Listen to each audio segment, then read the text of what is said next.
Don't You worry, tell we're me. gonna take you off for a little bit. We're gonna Oh, give you an No, we're just introduction. gonna go No. live. We're just gonna go straight into it, we're Dvon. doing it. Oh, We're already going into memories. We're diving I in know. today, Dvon. I'll start ladies and hot, baby. I'm ready. You don't even have to introduce me. We can just start. Just start. well, I'm gonna do it, ladies and gentlemen. Please welcome our guest on Table Talk this week, the extreme queen, the extreme icon of ECW, one of the greatest of all time, and one of my best friends, Francine. I missed you so much. I can't. Thank you. I'll clap for myself. I can't even tell you the amount of joy in my heart when you called me yesterday. I have thought of you so many times, and I'm just like, oh, he's so untouchable now. He's like WWE. I can't. No, like, he's busy. never. He's got 74 kids. I can't reach him. Like, Okay, so she's been keeping up with get a your hold of this exploits. man. That's good. Yeah. Let me put it to you this way: Francine knows where the dead bodies are in my life. They're in the vault, my friend. She- We don't talk about that. No, but she was there to help me out through so many things. Oh my God, so many things. If the walls could talk, we'd be in trouble. Trouble would be an understatement. I'd be locked up underneath the jail. Underneath. I want to tell this story. You're going to do my podcast too, so we're going to tell it twice. Okay, let's do it. One of my favorite memories of you, oh my gosh, is the night that we were banned from the Terry Funk. What was that called? The Terry Funk Memorial. It was his supposed retirement memorial, whatever it was, and everybody got to go except for myself, the franchise, and the Dudleys. Yep. We were not invited. We were told, do not come near the building. Go do something. So I'm like, so I don't know where Shane went. I don't remember where he went, but you and Bubba invited me to go to Bar A. Oh, in Jersey. Yeah. Do you remember this night? So everybody is in Philly. I guess it was in Philly, and they had all gowns and beautiful outfits. And so we just put our jeans on, and we went driving up the 95 to Bar A, and Bubba disappeared. That's not uncommon. No, we don't know. Bubba was on the bar doing something crazy, and it was just me and Dee, and we danced the whole night, and we had such a good time.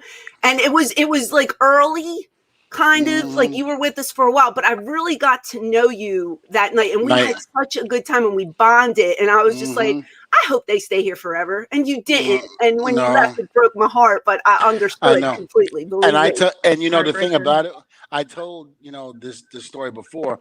We didn't want to leave ECW. I was scared to death because you hear all the horror stories that go on, especially during the Click era, with Sean and Diesel and Kevin, and you hear these reports from other wrestlers who have been there, and then Paulie had his little touch on it too, back then. And here it is, they asked for us to come, and I was like, no, I don't think I want to go. I was scared to death, and I just remember telling Bubba, nope, I'm not going. I don't want to go. But the thing about it was, we went to Paulie and we said, listen, we just want $1 more. Just give us $1 more on our contract. That's all we wanted. Just to show the initiative that you still want us there. We know you can't compete with Vince's money. There's no question about that, but we don't want to leave. We know this is our home. And I just remember Paulie just kept saying, nope, you got to go. I can't compete with that money. We're like, Paulie, we don't want to leave. Just give us just add $1 more on our contract and we will stay. And he was like, no, can't do that. Can't compete with his money. For the life of me, we couldn't understand why he kept denying us. But then we found out later on that him and Vince were in cahoots with each other and they were working together, which was so kayfabe at the time. Yeah. But that was one of the things. And Francine, trust me, I never wanted to go because, again, ECW was my home. You guys were my family. And I didn't know those guys up there, Bob Holly and The Rock and Stone Cold Steve Austin. I didn't know those guys. I didn't want to be up there. That wasn't my world, No, I know. I was afraid of it. And finally, my ex-wife, my first ex-wife, not the second one. The second one is, oh God. God. Now hold on, I am not on the Ric Flair plan. I remember your first wife. I was there for your first wife. Yeah, yes you were. Yes Yeah. you were. She was Okay. she's a good woman. It's Yes. that second one I'm glad you missed. Oh God. Oh my God. Oh yeah. Every once in a while I go off, Francine, about it. Okay, that's okay, honey. You gotta get it out sometimes. Listen, Release the stress. Release it. she is worse than worse. She is. Ooh. Yeah, never mind. Okay, this is not Hey. about her. No, when Okay. when he releases the stress, he ends up with another child 9 months later. So maybe it's not a good Oh my thing. gosh. Wow. That's so true. Okay. Yeah. And so I just remember. Yep. Yep. Yep. Great. I just remember just going. I'm done because me and Bubba got into an argument. We got into an argument that Over night. you staying and him wanting to leave. Yeah, because he called me. He says, you have always wanted to go to WWE. You've always wanted to do this more than me. Now we have the opportunity, and you got cold feet. And I was just like, yeah, I don't want to go. So you're gonna pass up this opportunity, the money, and all of this. I go, yeah. And we was like, fuck you, back and forth to each other, and we hung up the phone. And I had like a little terrace at the time in my apartment, and I went out there and called myself smoking a cigarette, which I don't smoke, and I every once in a while trying to inhale. And the wife at the time, she came out there and she found me because I thought I'm leaving, goodbye, but she found me on the terrace trying to smoke a cigarette. Make it Go very far, didn't you? Yeah, because I kept coughing. And, Yeah. but she was the one that convinced me. She said, you've always wanted to go ever since I've known you. Don't get cold feet now, because if you pass up this opportunity, you might never get it again, and you'll always wonder why you didn't take it.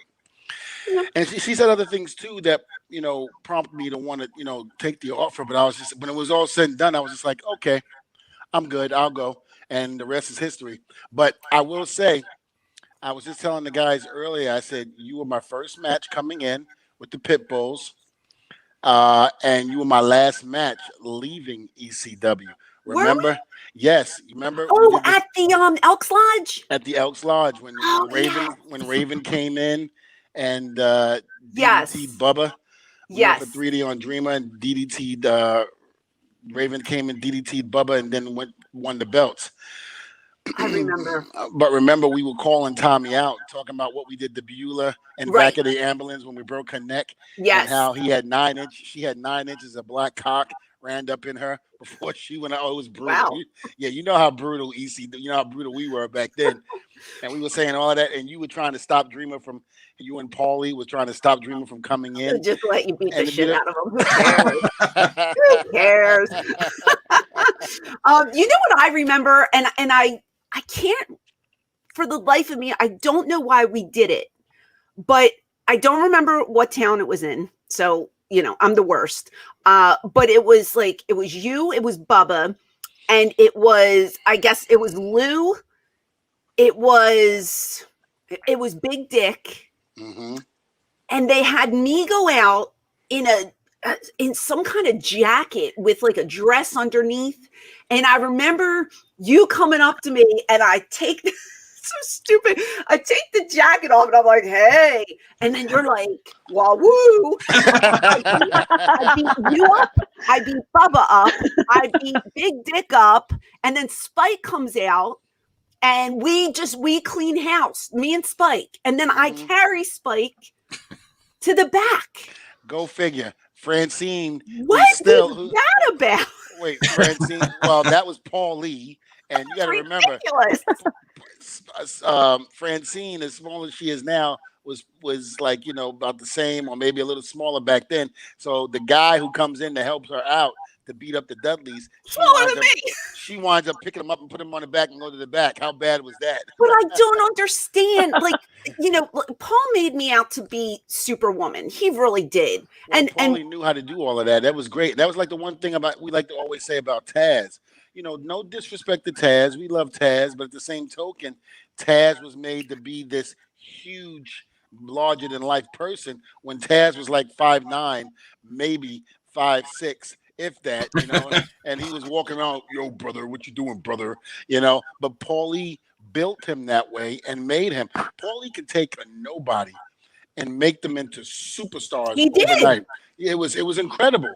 I didn't have any experience going in. Mm-hmm. And we were all misfits, but yet he made stars out of us. We really were, because nobody else was knocking down our doors to get into the wrestling business. WWE didn't want us. WCW didn't want us. Mid Atlantic didn't want us. Florida champ. None of them wanted us. But Paulie took us and saw us. That was the great thing about Paulie. And to this day, Paulie does that with the talent. I mean, the Ricochets, the Cedric Alexandra, all these young guys that were being pushed at one point when he was behind the scenes. It was because of Paulie giving them the opportunity to be able to make a name for themselves and do what he did in ECW. That was just Paulie. He was just a genius that way. And and when you didn't know how to bring it out, he knew how to bring it out of you. That was one of the great things about Paulie.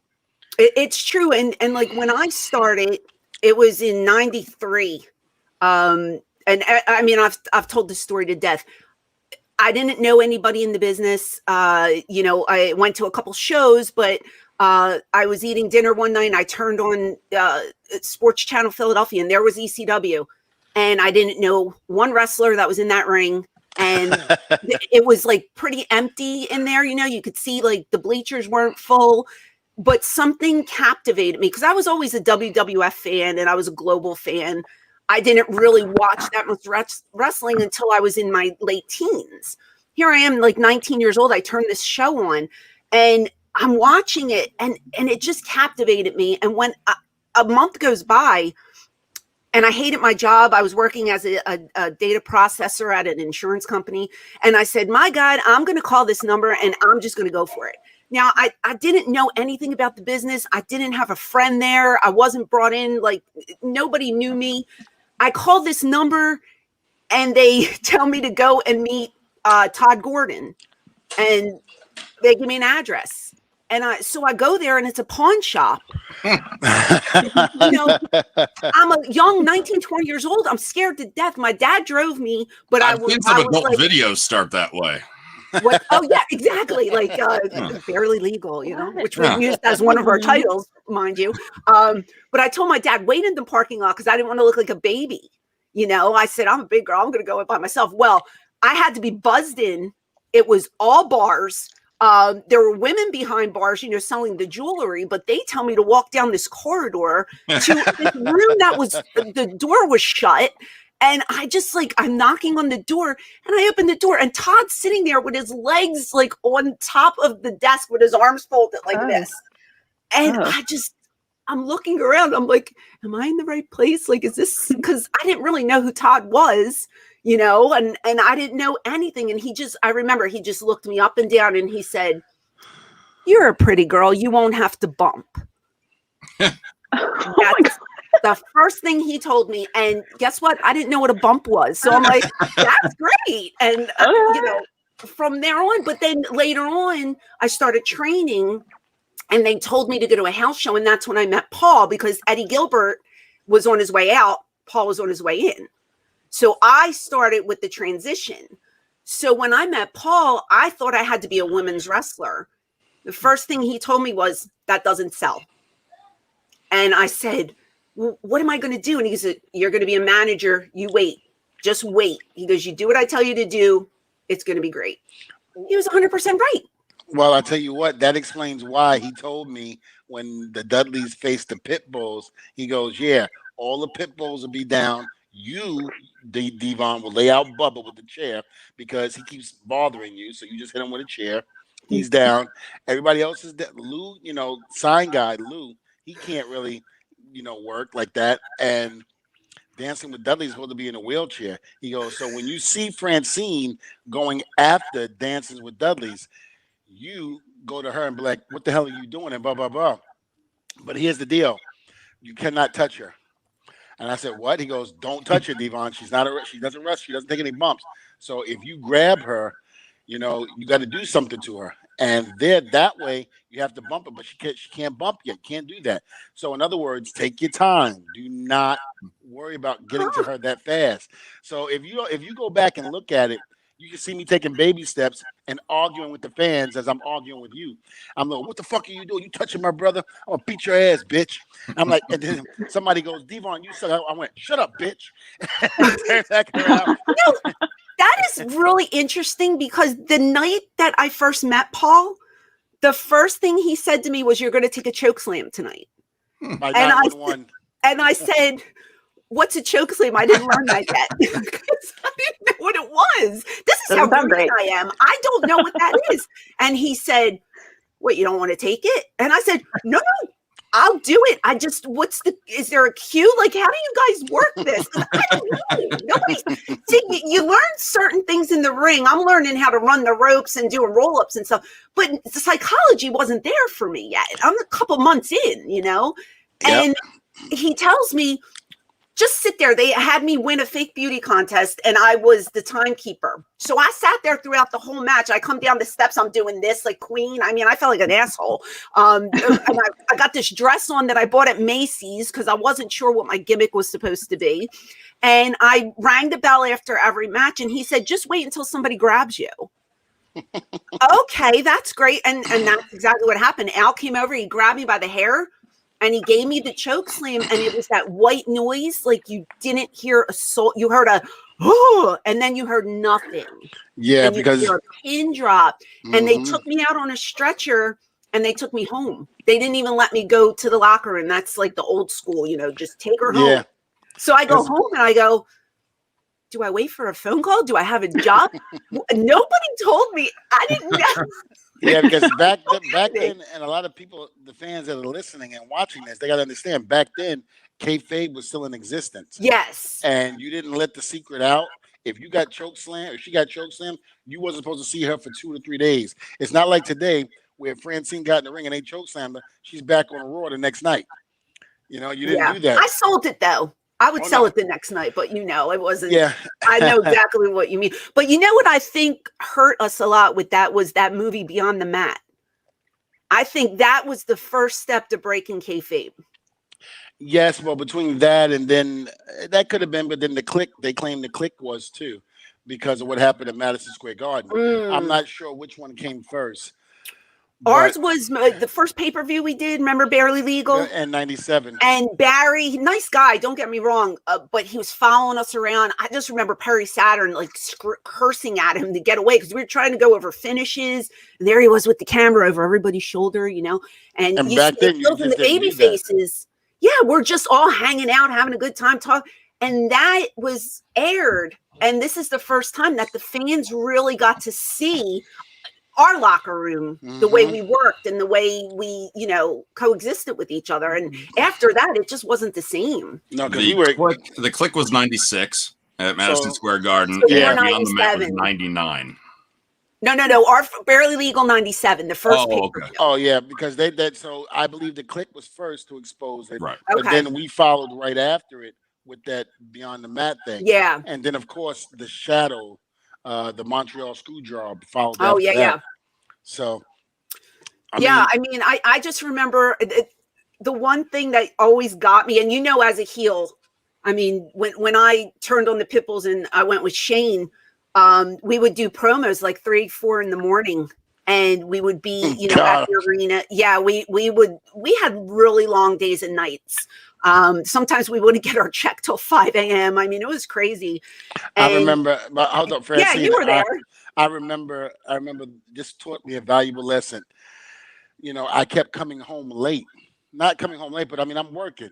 So we're on the road, So the wife at the time, she was like, are you going to be here? Are you going to be here on time?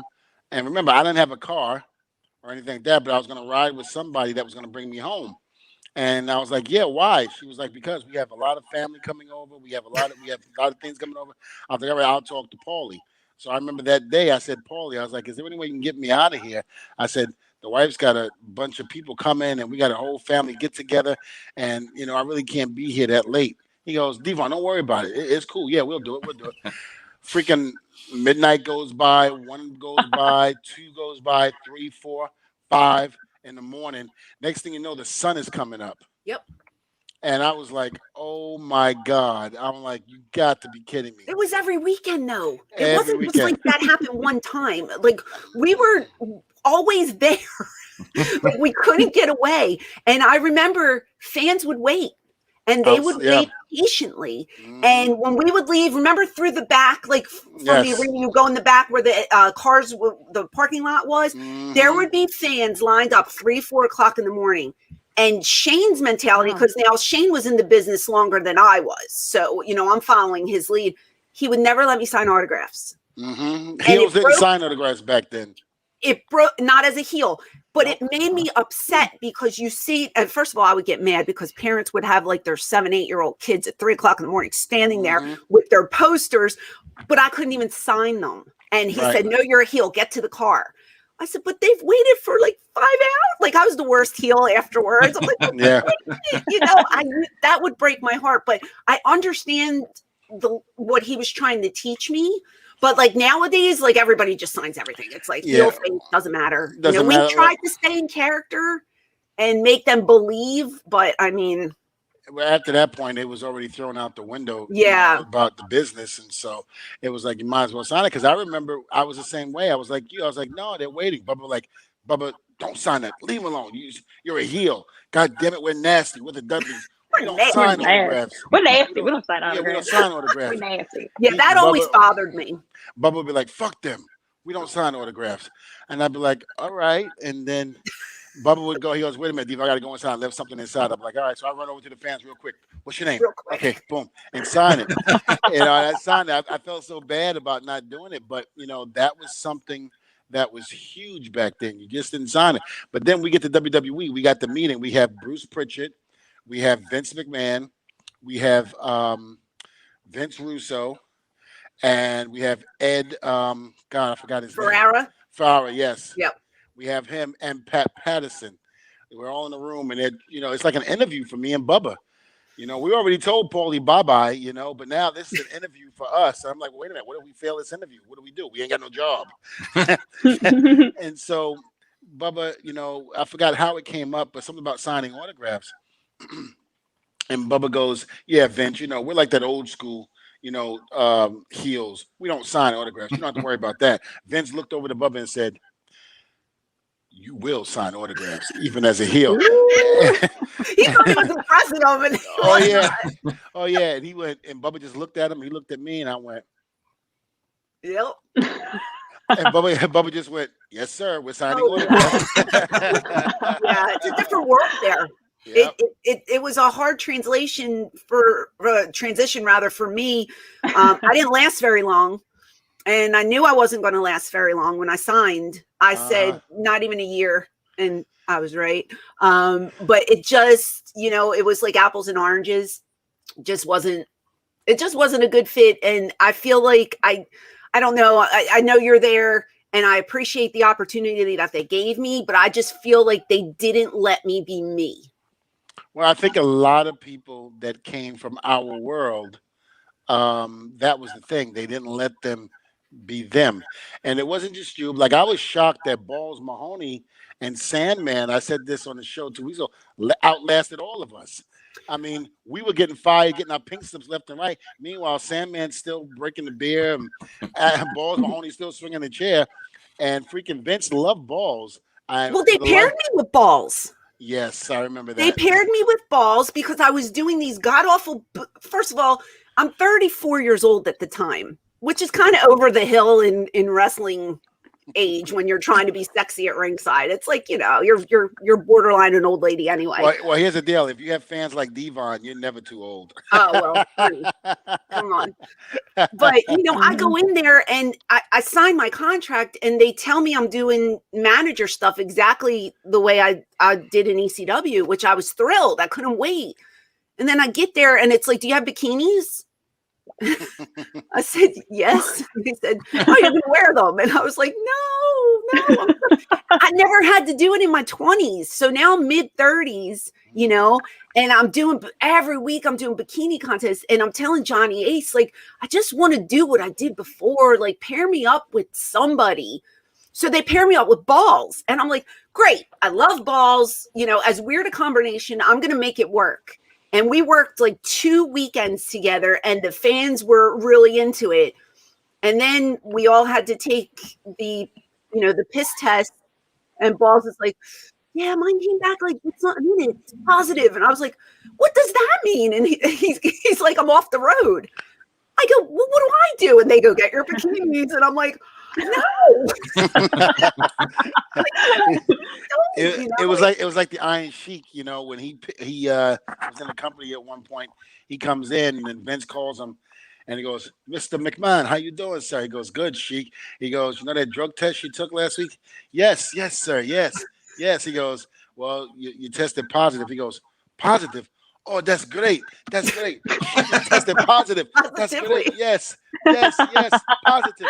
He thought it was the other way. Vince is like, no, Sheiky. You basically failed the test. In other words, you basically you tested positive for this, and this. And then here's the great part. Then she goes, well, that's bullshit. What do you mean I test positive for that stuff? Well, did Hulk Hogan test positive? That jabroni was in there with me. And Jim Duggan, he started dropping around left and right. Wow. He started telling our people. Oh, it was great. Holy moly. It was the running story in the wrestling world for a long time. He just going, that jabroni, Hulk Hogan, did he test positive too? He was in the room with me. And Hacksaw Jim Duggan and this guy and that guy. Yeah.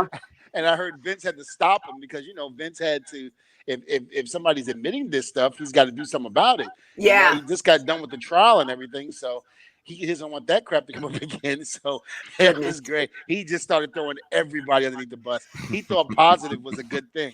I kept my mouth shut to a point where I got in trouble for keeping my mouth shut. Yeah. And it was like, you're like, what did he tell me? You're like watching paint dry. And I said, oh, what do you mean? He goes, I'm not talking about your work. He goes, I'm talking about you back here. He goes, you get your book, you go to the locker room and you just read. And he goes, do you politic? And I said, no. Who said that, Vince? No. It was Johnny Ace. Oh. And he's like, why? And I said, I never had to. Like, I don't even know how, and he's like, you should go make friends. You should go walk around and schmoz and do. I said, I don't do that. Like, I keep to myself. I figured if somebody wanted me, they would, come get me, but it's different there. It's just, it's different. And I wish, like I said, I'm thankful for the opportunity, but I just wish I had more of a chance to show them what I could have done. And I think Vince has his own way of, seeing people in a different light. Is different than Paul. Paul can 100%. see. Yeah, Paul sees the inner you that can come out and be very successful. And don't get me wrong, Vince can too, but there's some people that he doesn't see it with. And if he doesn't see it, he's not doing it. It's just, that's not him. Vince pulled me out of line because I went in Johnny Ace's office and I cried because I'm very emotional. I don't know if you know that about me, but I know. I cried and I asked for my release. And I said, please, you guys aren't using me properly and I'm uncomfortable and I want to work and you're not letting me. So please just send me home. Send me home and we'll call it a day. And Johnny says, we're not doing that. And I said, why not? I'm telling you, I want to go home. No. He goes, go back to catering. So I said, okay. And I went back to catering and I'm eating. First of all, I was the only girl eating cakes and everybody's eating lettuce. I was like, oh, cookie? Yes. And I didn't feel like I was out of shape, but that's the one thing. My discipline was awful. But I went to go, I ate and then I went to go get my draw. And I hear, Francine, can I speak to you for a moment? And I turn around and it was like, oh, it was Vince. He's just standing there. And I go, yes, you can. So he goes, get your draw and then meet me over here. And I get my draw and I just walked out of line. And I've met Vince a bunch of times, but it was always like a handshake and a hello. It was never a conversation. So in my head, I'm saying to myself, oh my God, what am I going to talk about with this man? Like I was nervous, and he just tells me, like, I remember the first line, you're a beautiful woman or a dime a dozen. What can you do? And you know what my response was? I said, didn't you buy the ECW tape library? And That's great. he goes, no, but I don't watch it. He That's goes, I know great. nothing about you. And I said, you know nothing about me, yet I have a job here. I don't understand. I don't understand, sir. No. And Yeah. I remember I kept apologizing, and he said, stop saying sorry. And I said, sorry, sir. And he goes, you did it again. Stop saying sorry. He's hollering at me. We were walking around the building, whatever building we were at. And long story short, he tells me, next time you see me, wherever you are, run up to me and smack me on the back and say, hey, Vince, what do you got for me today? And I said, are you sure, sir? And he said, I'm sure. Wait a minute. So at this point, I'm not on TV. I've been there for months. I'm doing house shows, never on TV. Paul got me in one backstage segment. That was it. I see him, and he's with a bunch of suits. I don't even know who these men are. And I run like a big asshole down the corridor in front of everyone. I'm flying by people. I'm running. And I smacked him so hard that it was like that. And he looked at me and I go, hey, Vince, what do you got for me today? And he hugged me and he said, that's my girl. And he left me there. And that was it. And I said, was that supposed to go that way? I don't think I had no clue. When we went the next day for, I guess, because SmackDown ECW were together. My name was on the list. My name was on the wall. That's great. And then, I worked a couple TVs, but then balls got pinched with the drugs. And then it was like I was forgotten again.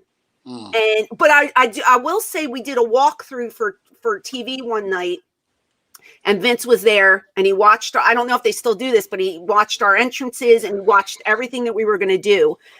And I stopped it, and I went to the side and I asked Vince if I could take Kevin Thorne's finisher, because I was fighting with Shelly Martinez, Ariel at the time, and Kevin was supposed to just gingerly take me off and throw me to the side or whatever. And I said, Vince, this would be great. I can take his finisher. And he goes, Francine, we don't do that here. And I go, well, what do you do? I said, I'm willing to bump. Like, I couldn't be any more clear. I want it to work. And it just wasn't in the cards for me. I think if Vince, because he didn't know who we were, but yet he hired us and he had a meeting with us. So me and Bubba were talking about certain things that we did, and we were kind of giving him ideas. And he goes, well, that's interesting. And he goes, you did that? And we're sitting up there going, yeah, didn't you know that? Because everybody assumed when everybody sees something on WWE program that they might have done on another show, we automatically assumed, oh yeah, they stole that from us. They were watching, and chances are it was just a coincidence 90% of the time, especially storyline wise. 85. Yeah, 85. And it's like Vince didn't see that. Maybe somebody else who was writing for him, like Vince Russo at the time, or Ed, maybe they saw it, but Vince didn't see it. So it's kind of like when you meet him at the first time and you start throwing stuff at him, you're like, wait a minute, you didn't see that? How did you know about me? But I think if Vince really did take a look at how we really did things in ECW, he would have probably taken Francine on his offer, because if Kevin would have hit you with that finish, that place would have erupted. It would have been no different than when we put Mae Young or Terry Reynolds through a table. They would have lost their mind. And that's what I wanted. I said, this is one of my first appearances for you guys. Let it be memorable. Let me do something that the fans are going to say, she's back. Or new fans are going to say, oh, that was pretty cool, And his response was, we don't do that here. And one of the and when I was watching something on YouTube, I was doing cardio and I was watching something on YouTube where they said WWE has lost a lot of their fans for a couple of reasons. Number one, the generation of those people had grown up and they had love for wrestling. They don't watch it anymore. And the storylines have gotten too kid oriented. And we know that one of the reasons why, it was two reasons why I think we went to PG, was because of the fact that Linda was running for a For seat. office. Yeah. For office, and at that point he went publicly, he a public traded company, so you can't have people picketing outside of your place because they want you to do the right thing, and your storylines are going more edgier by the moment, and people didn't want to endorse things like that, so it was kind of like one of those things where his hands were tied. But I think if we went back to that, I think WWE would get those fans back because these storylines would be a little bit more edgier. Here's the deal: you can't get some Hollywood writer, or you can't get some Mark who used to watch the product back in the day to be a writer. You got to get a real writer, a wrestler who knows this, someone that has been there, and Shawn Michaels or somebody, like a Michael P.S. Hayes. There's tons of Michael P.S. Hayes out there. And you just got to grab them and get them and have them come in there and get with the original Michael P.S. Hayes and put these storylines together. That's what I think needs to be done, because that's the only way you're going to get these fans that don't watch anymore coming back, because they don't want to watch the G-rated, wrestling. They want that edge. This is why ECW was so good, because we were so different than WWE and WCW. We were willing to push that envelope right off the table. Right. And our slogan was politically incorrect and damn proud of it. And that was ECW. That was what we were. We were like Nevada, like I said this before in the show. Island of Misfit Toys. Yes, that. And then, you got to think about it. The hair bands, Motley Crue, Poison, all those guys, those hair bands ruled the 80s. And then Nevada came, Nevada, whatever. Kurt Cobain. That damn state of Nevada. Yeah. Whatever. At least it wasn't Kentucky, Yeah, well, they came in and just kicked down the door and changed the whole front of music. And that Seattle bass came out and just shined. And it left the hair bands retired, and I think that's what's going on now.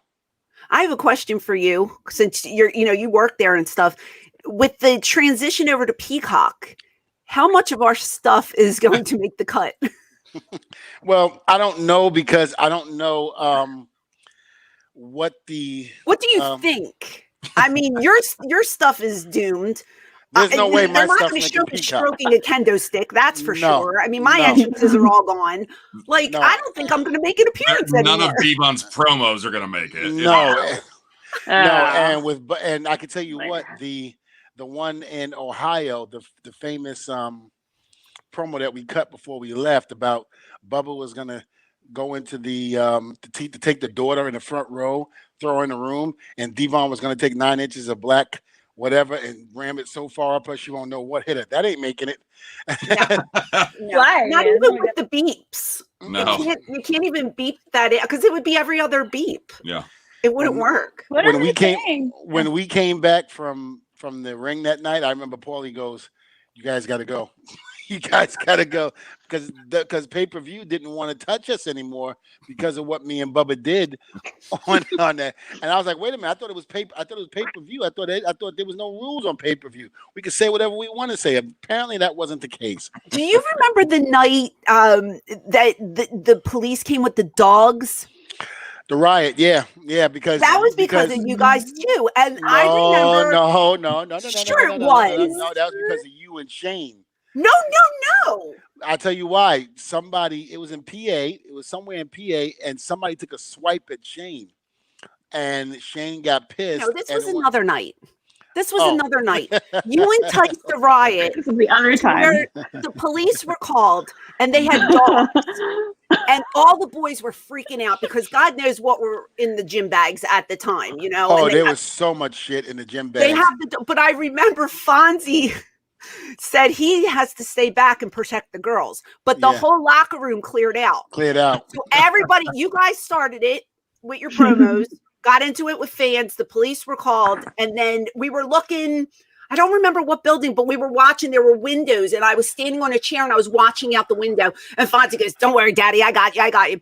he didn't want. I don't think Fonzie wanted to fight, so he protected the ladies. Well, here's the great part about that. John Cronus, okay, Oh, from the Eliminators, great guy, yes, crazy as all hell. the best. I mean, if you take Ozzy Osbourne and his crazy heyday, and that was John Cronus, that was Cronus. And so I remember that night now, and the dogs came in, and they were going crazy. Cronus comes out, bumps into one of the guys who has the dog, and sees the dog, gets on his all fours and goes. He starts talking to the dog. It was freaking hilarious. He's like, "Hey, the dog dog." attacked him? No, that was the funny part. The dog healed. He like stepped back. The dog was like patient, and we were like, "What the hell?" Too crazy. I don't know. Language. Not Dog that. understood what you say. Yeah, like the dog understood what Cronus was saying, and Cronus understood what the dog was saying. Oh And it my was like God. they were having conversations with each other. It was the weirdest thing. I remember myself, Bubba, and the freaking cops. Two of the cops that were there, they just stopped. They just stopped and they looked. That's how I knew. Oh my God, we had such good time. That's how I knew we were a bunch of misfits. We were from crazy. day one. From day one, and it just got better every week that we attended. I Yeah, said it did. to myself, I can't believe that I got paid most of the time to hang out with my friends and act the fool That we did. and just have a great time. So Yep. I just publicly want to thank you because a lot of the stuff that you had to endure from me was BS in the ring. Like I said, he made me like Wonder Woman, and there's no way I could beat up the whole Dudley family. So thank you for not being like, I'm Listen, not doing that and putting a girl over, because that one thing I could say is the guys in our locker room, like from Dvon to Bubba, Sandman, I used to beat the shit out of Sandman. Steve Carino, I'd pin him every night. Ridiculous, because I'm this little girl, and look at these monsters. Hold on, I got to think for that. I mean, you got to understand, you beating us up and doing that's kind of like a fantasy for most ECW wrestlers. So when you were doing it, the reason why we weren't complaining was because things were happening chemically in our bodies that we couldn't understand. I said, I'm pinning Dvon, and I said, what's going on? What's happening? But you understand what I'm saying? Like some guys get pissy about that kind of stuff. But you know what? Here's the deal. We're people in a ring acting like a bunch of fools, jumping around in pajamas, and I'm gonna get mad because you got a girl coming in and filling my fantasies. But if you're living the gimmick, like some guys did, yeah, they would get pissy about it. But our locker room was great with that. Mm-hmm. Like they just said, all right, it's a work. Yep, it's a work. So I just wanted to thank you for not being a dick and just being a friend all these years and having fun. Like I said, you knew where the dead bodies were when I was coming up in these. I never told anyone. I mean, all the secrets, and you were there for a lot of my stuff. That's why I won't write a book, because I won't stooge anyone off. And I always say, no one wants to hear fluff. They want to hear about the doom and gloom. And, that's why that Dark Side of the Ring show is so popular. But I'm not about that. I'm about like butterflies and roses and sunflowers, and I will never stooge off the boys. It's all in the vault. I do have a question for you as a mother. You have two kids. I believe before the show you said 12 and 9. Yeah, she'll be 12 and 9. Yeah. And when is ECW introduced to them? No, it's really not. This year is the first year we pulled the children. We homeschool now. Completely pulled them from the public school system. I'm home all the time. My husband can work from home, so we teach them from home. But when they were in school, I volunteered for everything. And the one rule I had was, don't say what mommy used to do. Okay. They never told anyone. And see the posters behind me and stuff? They come down if we have play dates. It's not talked about, because it's not that I'm ashamed of the work that I did, because I'm very proud of my career. It's I'm going to Google her and so-and-so's mom, look what she used to do. Or you get the weird responses from some of the moms, or the dads look at you in this strange way now. Well, I think the thing behind the dads is they used to watch you and fantasize about you, and now they see you in person. So now they can't tell their wives, "Oh, I used to watch her on TV, and things used to happen." Well, guess what? If they did recognize me, no one has said a word. I never get recognized. I haven't gotten recognized in 10 years. Quick story. I go to Disney World a couple of years ago, and I'm going on, I think, the ride Dinosaur or something, where it's really, really dark. And I have on a baseball cap, a Donald Duck shirt, hardly any makeup, my glasses, and I'm with my kids and my husband, and I'm rallying the kids because the doors are going to open. And I go, come on, kids, let's go, blah, blah, blah. And in the dark, this gentleman comes up to me and whispers in my ear, are you Francine from ECW? And I almost shit my pants because I said, how did you know that? And he said, I heard your voice. And I said, is it really that distinct? And he said, oh yeah, you have a really bad accent. And I was like, I said, I don't know if that's an insult or a compliment. Francine, I'm gonna let you know I'm calling bullshit on that. I'm tell you why. He idolized you back in the day, and he memorized. I mean, he was probably one of those stalkers that knew, so he recognized your voice right away. He's like, wait a minute. It had to be because a Donald Duck shirt, no makeup, and a baseball cap. I mean, I wasn't winning any beauty pageants that day. And then I'm holding two kids. I'm sweating profusely, like I'm trying to get in the ride. That was the first time in about 10 years, and of all places, Disney World. I didn't tell anyone I was going. Like, you know what I mean? It's like I at one point I had shaved my goatee off, no goatee at all. I would wear glasses, yeah, and then I would have like sunglasses on. And people said, they're like, aren't you? Shut up, Mo. You said, you Dvon? I'm like, no. I'm like, how the hell did you know? I was like, I got glasses, sunglasses. I got a hat on. You can't see my face really. And my goatee is completely gone. It was the weirdest thing. When we were in TNA and we were doing Aces and 8, I would have the full beard. And of course, you put a full beard like Mo, and basically you don't look the same. You look different, totally different. So a lot of people aren't going to recognize you, but more people recognize me with my beard than they did with the goatee. When I was in ECW, there was a knock at my door. This is when I lived in Delaware. Knock at my door, and it was like 3 or 4 teenage boys. And I had a bun and sweats, no makeup. I answered the door, and they said, is Francine home? This is at my house. And I said, who? And they go, Francine. And I said, she doesn't live here. And the kid goes, see, I told you she didn't live here. And they walked away. That's great. Yeah, because some of the And I said, am I supposed to be in a gown with my hair and hello, like that's not real life. That's not happening. But that's the thing, because there's been times where someone said, hey, that's Dvon, and the kid goes, that's not Dvon. I go, that's right, I'm not Dvon, right? They go, no, because I would know Dvon if I saw him. I said, you would, wouldn't you? And he goes, yeah. And they have no clue it's me. Right, they're talking right to you. I love it. Talking right to me. I love it. Until they get in the car or go home, and the parent or whoever was with them shows them the picture. That was Dvon, I told you. And he's like, oh! And they want him coming back. Oh, it was great. Yeah. Well, it's a little different for me because I don't want 3 guys coming in my home to, possibly whatever to me. So that's Let's think happier thoughts. Let's go back to the Disney thought real quick. Found out right before the show you're a big Disney fan. Yes, I am. Who's your favorite character? Donald Duck.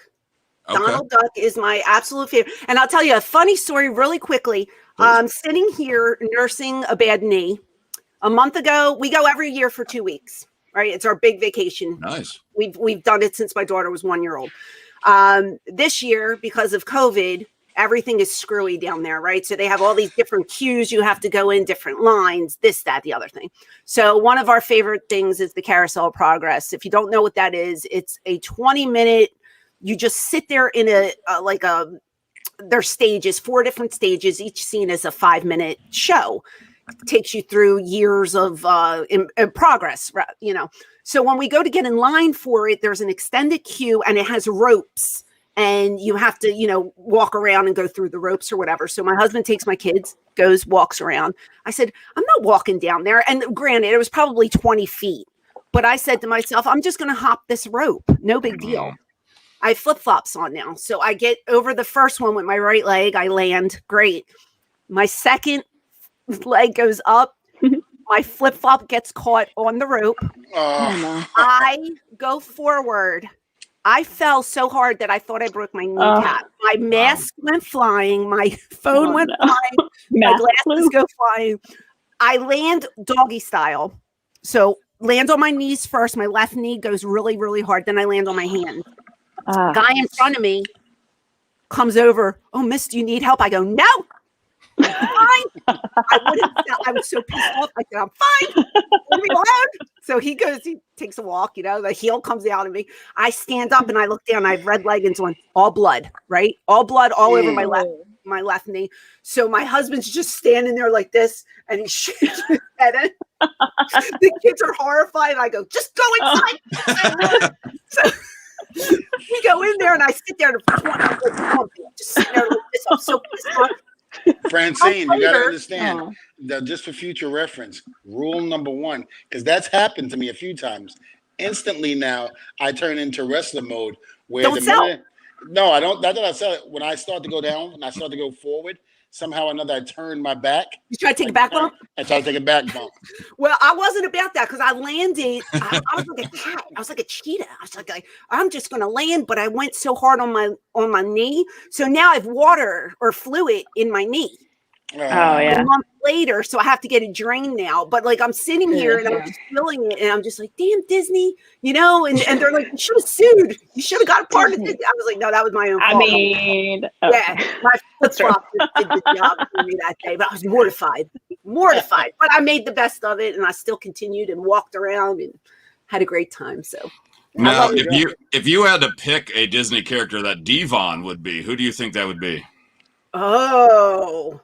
The genie. The genie in the lamp. Woo. Okay. That's Aladdin.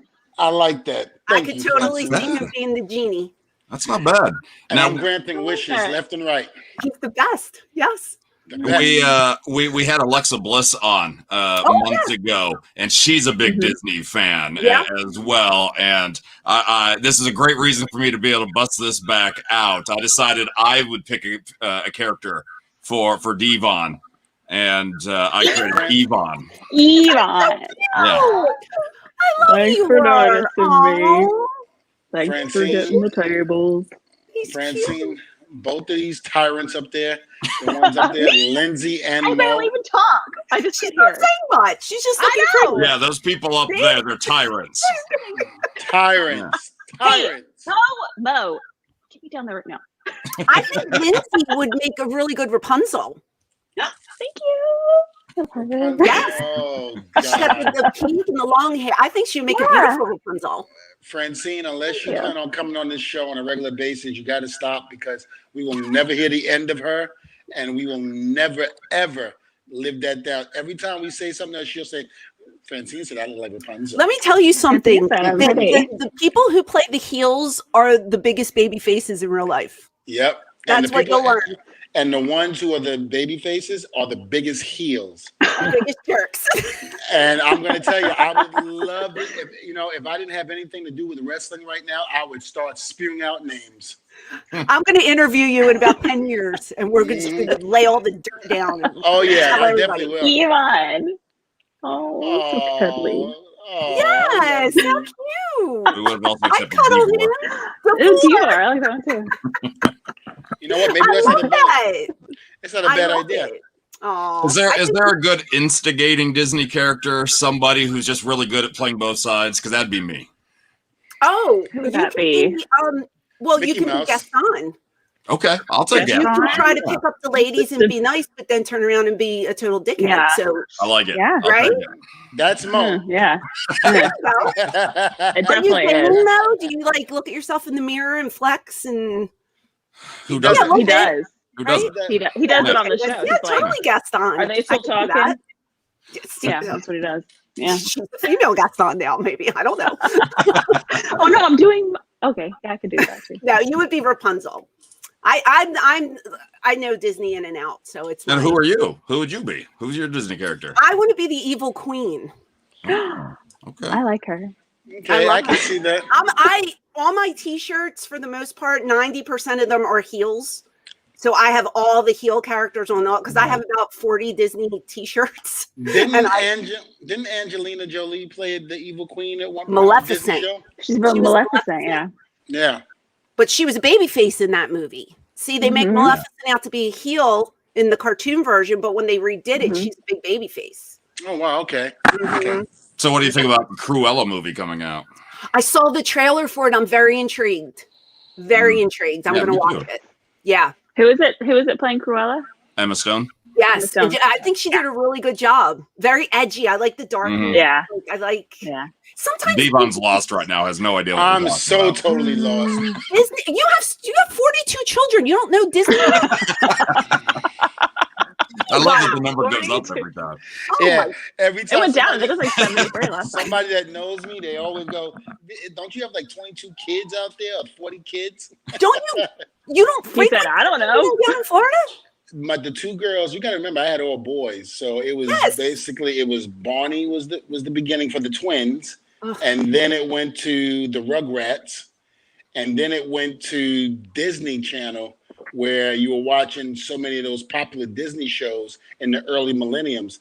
I can't remember some of the names. Did you ever watch Caillou? Because we all wanted to kill Caillou in this house. No, I don't think we watched Caillou's that, a whiny little bitch. Caillou, old kid. I hate Caillou. See, I had all boys, but now I got two girls. So now they got the Minnie Mouse, the Mickey. I got all of that. I got the Disney stuff coming out now. So now I'm being introduced to something that I should have been introduced to back in 1995. True. Well, next year, because I came home. I've been home a month. I'm already planning my next trip. So next time we go, maybe you and your wife can take the kids and meet us for the day at the park. I would love to, but the minute it start getting creepy, when we start going into Disney stuff and I start getting scared, I gotta leave. I get scared. I get scared very easily. Oh my God! Yeah, he wants to go on the ghost hunt. You can ride Dumbo. That's not scary. Well, he's gonna find something scary. First of all, don't try to work a worker, because I can see right through you right now. Okay? Yeah. Can we go to Universal? Can we go to like Busch Gardens? My kids don't want to transfer. I feel like Universal would be scarier. No, they won't do it.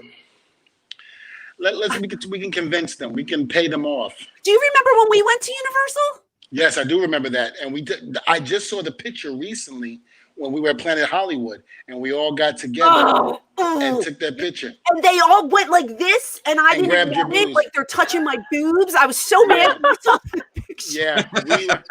Now, remind you, Francine, the gentleman that I was nowhere near that. And I remember it was like this, but in the picture, it looked like they were cupping my breast. And I said, when did this happen? Yeah. Right there. What the hell? And I looked at each and every one of them. I go, bad man. You should not have done that. That was so naughty. Sure, you did. Sure. I wouldn't have done that. Do you remember when you guys went on you went on the Hulk and Bubba got sick? Yes. Bubba was green like the Hulk. I mean, he's like, Dvon, I gotta relax. I gotta sit down. What's wrong with you? Because I don't feel well. I go, the ride got you. I was like, you were teasing me, talking about, Devon's gonna flip out and this and that and blah blah blah. I'm all calm as can be. Meanwhile, Bubba's getting sick on the ride. Oh, it was great. It was green. He got off that ride and he looked like he was gonna die. That was a good time. And I just want to point out the reason why Dvon didn't jump in on the boob grabbing pick is he's more of a booty guy, as we've discovered on the show. Jump in on he did. It was there was a black hand and a white hand, so it was Devon's hand. No, that was Chili Willy. It was not Chili Willy. It was Chili Willy. Oh my God, it was fun. Regardless, I had so much fun with you and everybody, and I don't know. Just it's fun reminiscing. You know, I'm going to say this, and I read something that I had said about your career. I said the old timers back when I was a young boy said, enjoy the ride because it's going to be over before you know it. Don't blink. Soak it all in because it's going to be over. And when it is over, you'll sit back and you'll be like, damn, remember back when? And it's true because, you know, we're all retired now. And that point of our lives in terms of ECW and the little thing that we did in WWE and all of that, it seems like years ago. And Yeah, and our bodies got older, and it hurts now because all the stupid stuff we did back then is now starting to set in. Yep. And the chronic pain that we thought would never happen. We just thought the old timers were just old timers and what have you. Now we're considered the old timers and the old guys and the women and blah blah blah. I'm just like, wait a minute. Like somebody said to me on Instagram one time, Dvon, you freaking old, man. You need to get out the ring and this and that. I go, bitch, shut up. I'll kick your ass.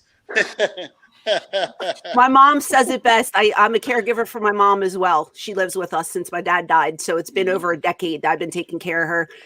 And she hated me in wrestling. And you've met my father several times. My dad used to come down. He would drive me. But my mom would never come. But she would watch me on TV. But she would always say the same sentence. You're going to feel it when you're in your 40s. And I'd be like, come on, mom, just let me enjoy the moment. You know, we're rock stars. It's fine. We're above the law. We're this, we're that. Well, to this day, she'll say, oh, was your back hurt? Yeah. Oh, is your leg hurt? Does your arm hurt? I told you you were going to feel it. And I'm like, rub it in. Rub that salt in. She goes, moms always know. And I was like, you did know. Yeah, people ask me all the time. They say, how do you deal with the pain? I go, edibles. I'm about to try one for the first time, and I'm scared. Right now, listen to me. Don't be scared. Just listen.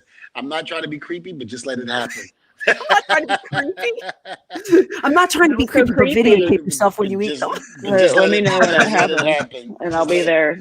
It's let me put it this way. You know, I was a guy that did not believe in smoking weed or anything like that for many, many years.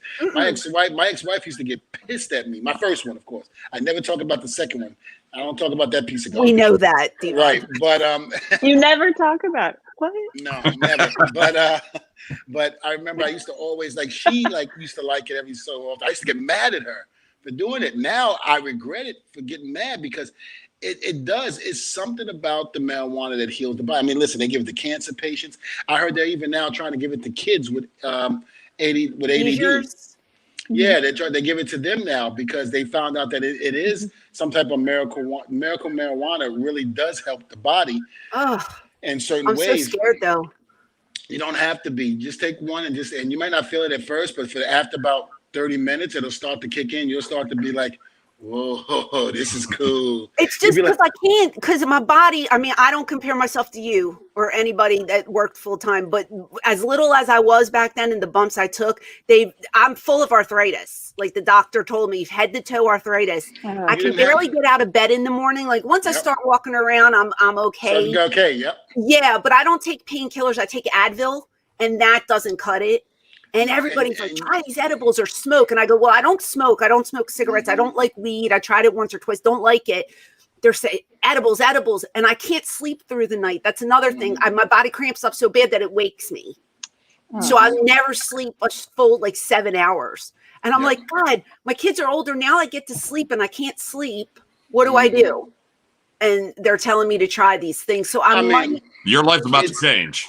It's about to change, but for the better. But like I said, you will feel good. You will feel good. Man.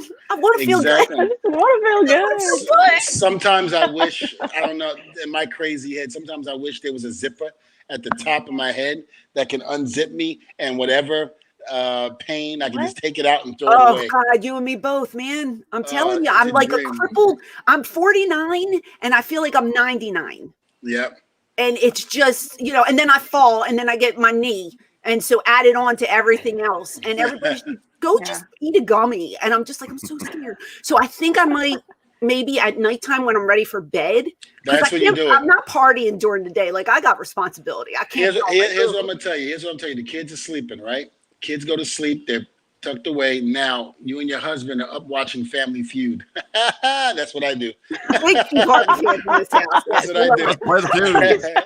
Family Feud. I love Steve Harvey. Steve Harvey, number one. It's a pretty good show. It's like I'm the whole Steve Harvey. Edible and watch probably like 10 times better. Well, no, but whatever your show is, like mine is Family Feud. I'm telling you right now, Friday, Saturday night, I'm partying, boy, watching Family Feud, taking an edible. I am good to go.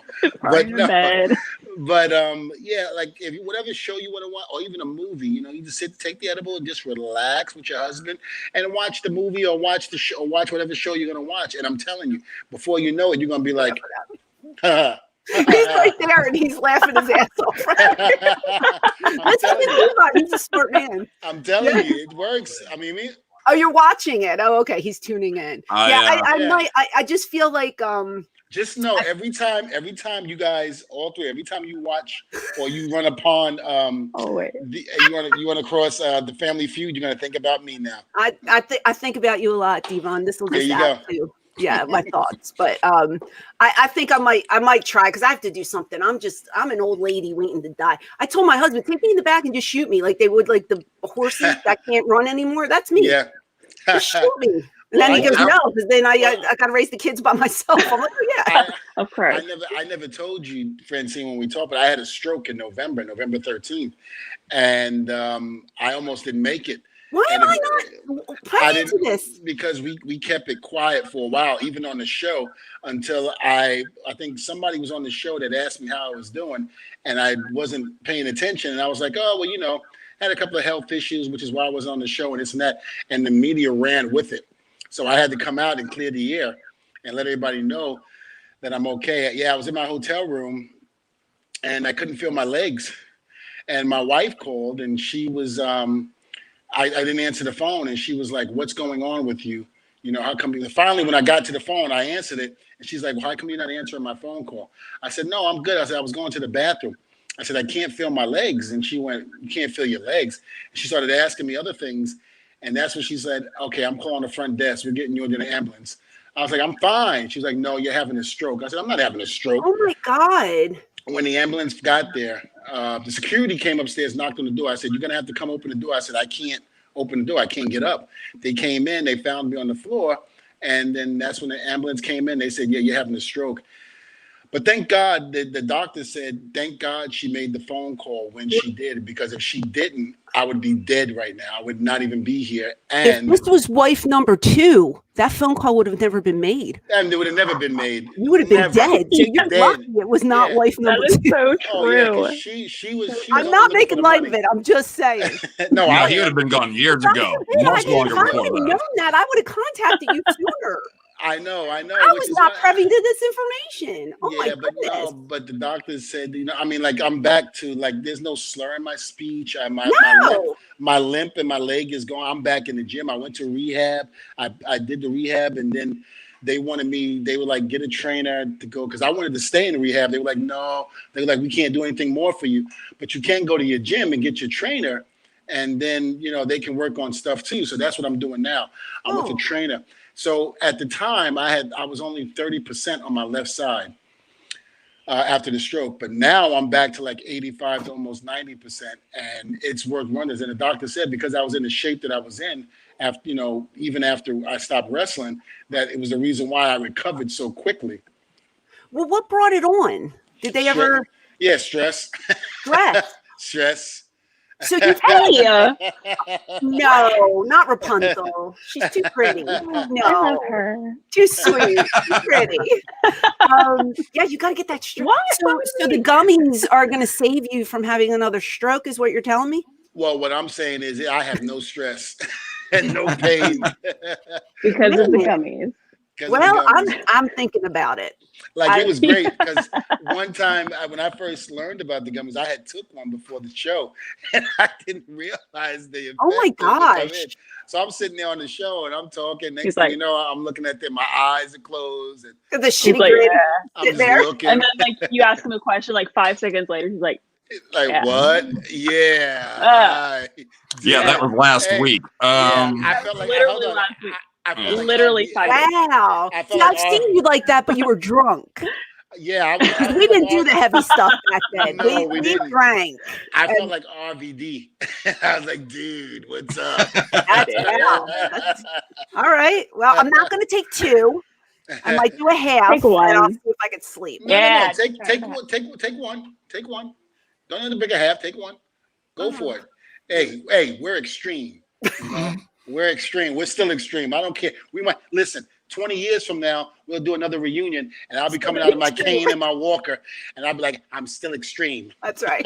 You're like, I'm still extreme. We invite you, Francine, to give us an update if you'd like. After you try this edible, let us know how it treated you. Is Dvon correct to tell you to take one, or was it a little too much? Like, yeah, I'm gonna have to make a return appearance apparently because I'm gonna have to fill you guys in. But I am nervous about it. But so many people have said that they use it and their pain levels have dropped considerably, and I'm just like, nothing else is working, and I won't do pain pills.